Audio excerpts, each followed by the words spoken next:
Life has a peculiar way of catching you off guard during the most mundane moments. That particular Tuesday evening, I certainly hadn't anticipated anything out of the ordinary would unfold. The day had been refreshingly typical, one of those unremarkable occasions where you complete your tasks on autopilot, flowing seamlessly through familiar patterns of daily existence. Yet here's what I've learned about existence. It's often within these tranquil, forgettable interludes that something awakens within your soul. I could never have predicted that a routine return from my weekly shopping would transform how I felt about everything. Before I continue, I'm wondering, what corner of the world are you reading from? I'm always delighted to discover where my readers are located. Please share in the comments section. It's remarkable how these simple narratives weave us together across distances. The sun was beginning its descent when I maneuvered into my parking space, my aging Honda filled with canvas bags that seemed unusually cumbersome. Perhaps it was the humidity, or perhaps time was finally making its presence known, but the prospect of hauling everything up my walkway felt overwhelming. I had barely opened my tailgate when a familiar voice called out behind me. "Could you use some assistance, Ms. Reynolds?" Turning around, I discovered Jake, the son of my across-the-street neighbors. He was approaching 30, lanky with that effortless warmth that could brighten even the most wearisome afternoon. I'd observed him mature through the seasons, from an awkward adolescent trimming his family's hedges to the self-assured gentleman before me now. He wore a faded gray Henley that draped nicely across his shoulders, his dark hair slightly disheveled, as if he'd just returned from an evening walk. "Oh, Jake, that's really unnecessary," I protested, though my gratitude was unmistakable. "It's my pleasure," he responded, already moving toward the bags. "Those appear quite substantial." Something unhurried characterized his movements. No haste, no discomfort, simply calm confidence. Together we transported the bags along my stone pathway, and I became aware of the subtle fragrance of cedar and mint surrounding him, crisp and understated. It struck me how uncommon it had become to be near enough to someone to appreciate such intimate details. Once inside, I nudged the front door wider with my shoulder, welcoming the refreshing interior atmosphere. The evening light filtered through my bay windows, creating amber patterns that shifted with the settling dust particles.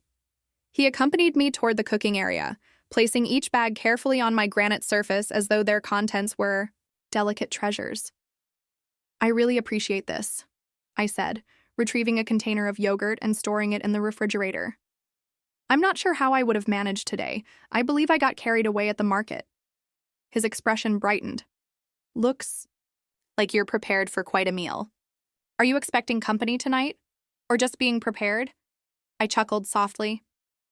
You can never predict when inspiration will strike for something special. For several heartbeats, the cooking area held only the gentle rustling of paper sacks. I became conscious of his proximity beside me, his energy occupying the space in a way that felt natural rather than intrusive. As I extended my reach toward the final bag, our hands connected, not through clumsy accident, but in that deliberate, unhurried manner where neither person immediately withdraws. His palm felt secure against mine, grounding.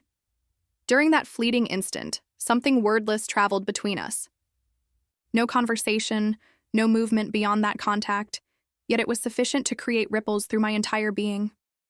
I glanced upward, finding his attention focused on me. Not in any inappropriate manner, but with genuine thoughtfulness, as though he was recognizing me as more than simply the neighbor lady who occasionally required help with her purchases. The spell dissolved when I carefully extracted my hand, clearing my throat softly. "Thank you once more, Jake." "Of course," he replied gently, his gaze holding mine briefly before he stepped backward. After his departure, I remained in the cooking area for some time, staring at the partially unpacked provisions. My palm still carried the memory of his touch, and I couldn't dismiss the warmth that lingered. This wasn't about romantic attraction, not in the conventional sense most would recognize. It represented something more fundamental, quieter, a recognition that human connection can emerge when you're least prepared for it. I resumed my evening habits, preparing a modest dinner and organizing my space. Yet periodically my thoughts drifted back to that afternoon encounter. For the first time in months, I felt truly acknowledged, not because of my years, not despite the lines time had etched, or the decades I carried within me, but simply for being authentically myself. That evening, lying in my bedroom, I pondered why such a brief moment had resonated so deeply.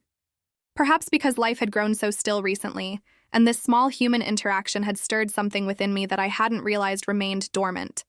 I couldn't predict where this might lead, if anywhere whatsoever. But I understood one truth. I would be contemplating it for many days ahead. The following days unfolded in their customary cadence: morning coffee, nurturing my small vegetable patch in the backyard, reading during the afternoon hours when sunlight streamed perfectly through my front room windows. Yet regardless of how many chapters I absorbed, my mind consistently returned to that kitchen encounter. The security of Jake's hand against mine persisted like a melody you cannot release from. Your consciousness? I convinced myself it meant nothing, a fleeting, insignificant exchange between neighbors. Nevertheless, there existed a subtle transformation in how I moved through my days, as though some aspect of me anticipated something while remaining uncertain. What that might be. It was Friday when our paths crossed again. I was returning from the community garden center, my wicker basket containing fresh apricots, cucumbers, and a loaf of artisan sourdough. The atmosphere was pleasant and comfortable, the type of late summer afternoon when grasshoppers chirped in the foliage and everything felt unhurried. I had reached the midpoint of my driveway when footsteps approached from behind. Returning from the garden center? Jake's voice carried that same lightness, that easy quality. I pivoted to find him there, sporting a worn green baseball cap and comfortable khakis, appearing as though he'd just finished an afternoon run. His complexion showed a slight flush from exertion, and that familiar open smile spread across his features. "It appears I'm incapable of reaching home without you volunteering to assist with my cargo," I teased, adjusting the basket's position. In my arms, he moved nearer. "I suppose my timing is fortunate." He reached for the basket without hesitation, his fingers grazing mine during the transfer. The contact was brief this time, yet enough to ignite that same heightened awareness as previously. We proceeded toward my entrance, maintaining an unhurried pace. He inquired about the garden center, and I discovered myself sharing more details than typically, describing the elderly gentleman who always reserved the finest apricots for regular customers, explaining how I enjoyed baking them into cobblers. "You'll need to save me a portion sometime," he mentioned, glancing sideways with that grin. "I might consider that," I responded, feigning reluctance, though I felt a smile emerging. Inside, I placed the bread on my counter while he emptied the remaining basket contents. The cooking area carried the faint aroma of thyme from the bundle I'd purchased, and the late afternoon sunlight poured through my window, transforming the air golden. When he handed me the apricots, our fingers touched again. Not accidentally this time, I realized, but with quiet intentionality. Neither of us withdrew immediately. The contact was gentle, almost tentative, yet filled with that same undercurrent as before. There was no urgency to speak. The atmosphere between us felt electrically charged, not with anything inappropriate, but with an awareness that hadn't existed previously. He was observing me, not merely my face, but as though he was genuinely perceiving me, complexities, and all. Eventually, I accepted the fruit from his grasp, placing it gently in the ceramic bowl on my counter. "Thank you, Jake, for your help again." His voice carried more softness this time. "Always happy to."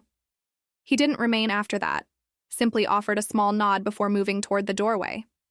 Yet as I watched his departure, I noticed how he glanced backward once, a quick look that left me with warmth that penetrated deeper than anticipated. That evening, while peeling and dicing the apricots for a cobbler, I found myself smiling without apparent reason. I reflected on how existence can surprise you, not through dramatic gestures, but with small, nearly imperceptible changes that alter how you perceive the world and your place within it. I couldn't determine if this represented the beginning of something significant or simply a brief chapter in an otherwise peaceful life. But I knew one thing. I was anticipating our next encounter more than I cared to acknowledge. 3 days later, the weather shifted dramatically.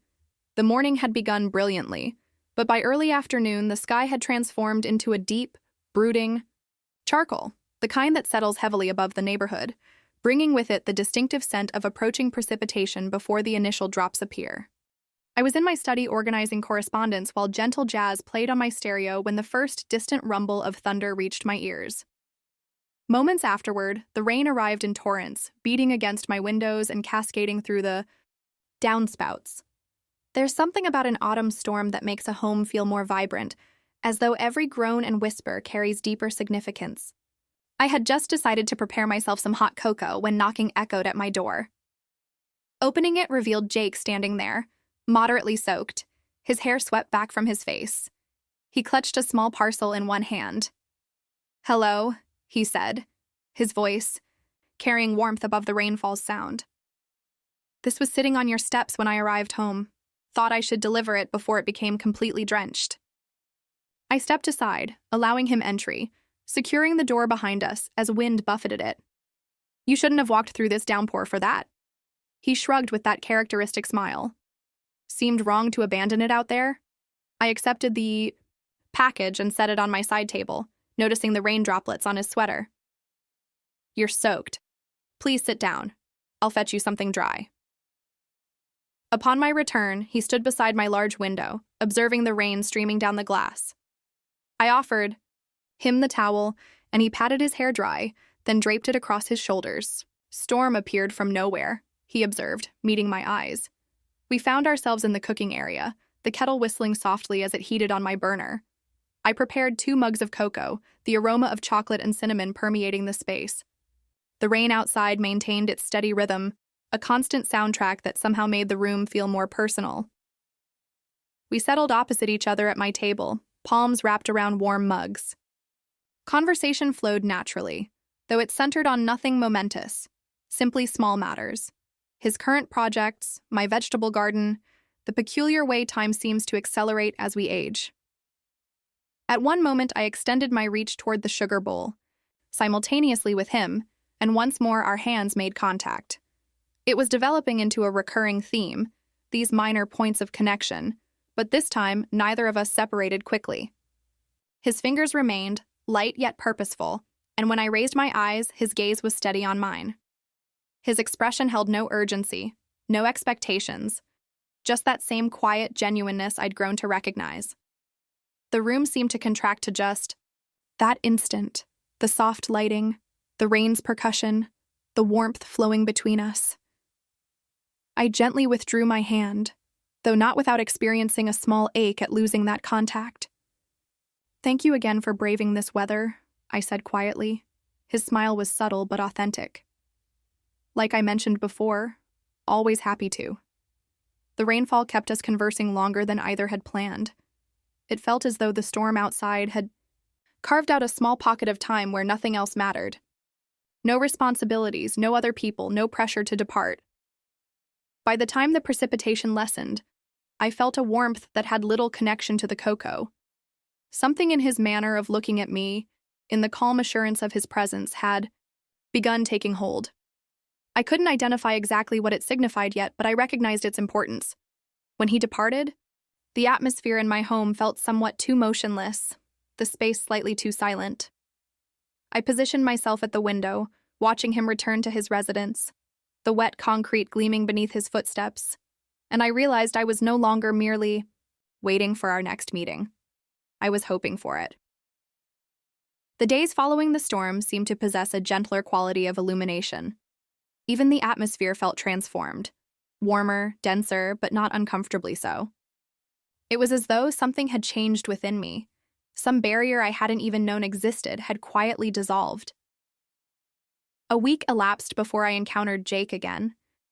I'd been outside tending my small herb patch during the early evening, the golden sunset light casting elongated shadows across the lawn. My fingers carried the faint scent of basil when his voice reached me from behind. "Hope you have room for a taste tester for that apricot cobbler you mentioned." I turned to discover him leaning comfortably against my garden fence, his smile relaxed, his eyes holding that same quiet warmth I'd grown accustomed to. I laughed and invited him inside. Within the cooking area, the sweet, buttery fragrance of the cooling cobbler on my counter filled the space. I served 2 generous portions and poured glasses of sparkling water for each of us, We occupied seats at my table, the final rays of sunlight filtering through the window, bathing everything in amber. He tasted a spoonful, closed his eyes momentarily, and nodded approvingly. "Exceptional," he said simply. For some reason, that single word felt more like praise directed at me than at my baking. We conversed in our usual manner, about minor things, about everything and nothing simultaneously. No pressure existed, no need to occupy every pause. Sometimes we simply sat there listening to the distant hum of evening insects outside, allowing the silence to stretch comfortably between us. At one point, I leaned forward to refill his glass, and his hand settled over mine. It wasn't our first physical contact, but it carried different weight now. There was a steadiness in how his fingers rested against mine, a kind of wordless comprehension. "Thank you," he said softly. Though I wasn't certain what specifically he was acknowledging, the cobbler, the company, or something deeper, I understood the sentiment behind it. I smiled. For what? He lifted his shoulders slightly, still covering my hand. For welcoming me here. Nothing more needed expression after that. I didn't withdraw my hand. We simply remained there momentarily, regarding each other, the diminishing light enveloping the cooking area in warmth that had nothing to do with the summer atmosphere. When he eventually rose to leave, it was with the same easy smile he'd arrived with. But this time, upon reaching the doorway, he paused and looked back. "I'll see you again soon." "Yes," I replied, and I genuinely meant it. After his departure, I lingered in the cooking area somewhat longer, the quietness settling around me. I contemplated how this entire experience had originated with something as simple as assistance with shopping, and how it had evolved into something I couldn't quite define. It wasn't romance in the way most people might conceive it. It was connection, authentic, human, and profoundly felt. At 62, I'd long ceased expecting moments like these. But perhaps that was the understanding, that life doesn't exhaust its capacity for surprises simply because we accumulate years. Sometimes all it requires is a touch, a smile, and a shared moment over something as modest as a slice of cobbler, to remind you that you're still present, still visible. As I extinguished the cooking area light that evening, I realized I was anticipating whatever might come next, even if it was merely another unremarkable day. Because sometimes unremarkable days contain the most remarkable moments.